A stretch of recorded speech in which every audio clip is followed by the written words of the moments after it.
Depuis 1921, la majorité de la population du Québec vit en ville. La croissance de la population, soutenue par la natalité et la reprise de l'immigration après la Deuxième Guerre mondiale, amène la rareté des logements, ce qui en augmente le coût. Or, avec l'avènement de la société de consommation après la Deuxième Guerre mondiale, plusieurs jeunes familles rêvent de vivre dans une maison unifamiliale qui leur appartient. C'est cette volonté d'accéder à la propriété qui amène l'essor d'un autre phénomène urbain, le développement des banlieues. Bien que ce soit dans les grandes villes que l'on trouve les services et les emplois, les citadins préfèrent s'établir en périphérie de celles-ci et habiter dans des maisons unifamiliales à un étage, les bungalows, qui se construisent par centaines de milliers après la guerre.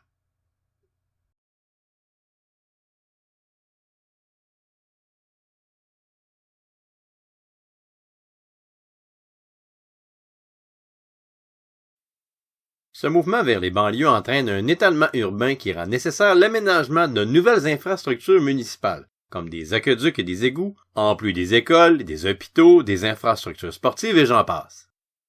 D'autre part, les centres commerciaux se développent et permettent aux banlieusards d'aller faire leurs achats près de là où ils habitent. Puisque les banlieues sont des villes dortoirs, des infrastructures de transport sont construites un peu partout pour faciliter les déplacements en auto entre la ville et ses banlieues, comme par exemple des routes, des autoroutes ou des viaducs. À cela s'ajoutent des ponts et des tunnels pour relier les deux rives du Saint-Laurent entre elles ou encore Montréal et sa banlieue. Les villes-centres se développent aussi.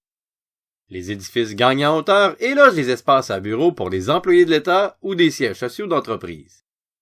D'autre part, de nombreuses infrastructures culturelles sont construites afin de permettre à la population de se divertir, que ce soit par exemple des musées, des salles de spectacle ou des bibliothèques.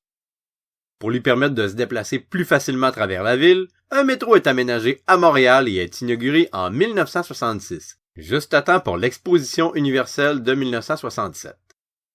Cet événement majeur dans l'histoire du Québec a nécessité de grands travaux. La terre et le roc excavés de la construction du métro a même permis l'aménagement de l'île Notre-Dame, une île artificielle, ainsi que l'agrandissement de l'île Sainte-Hélène, sur laquelle on trouve notamment la biosphère et le parc d'attractions de la Ronde.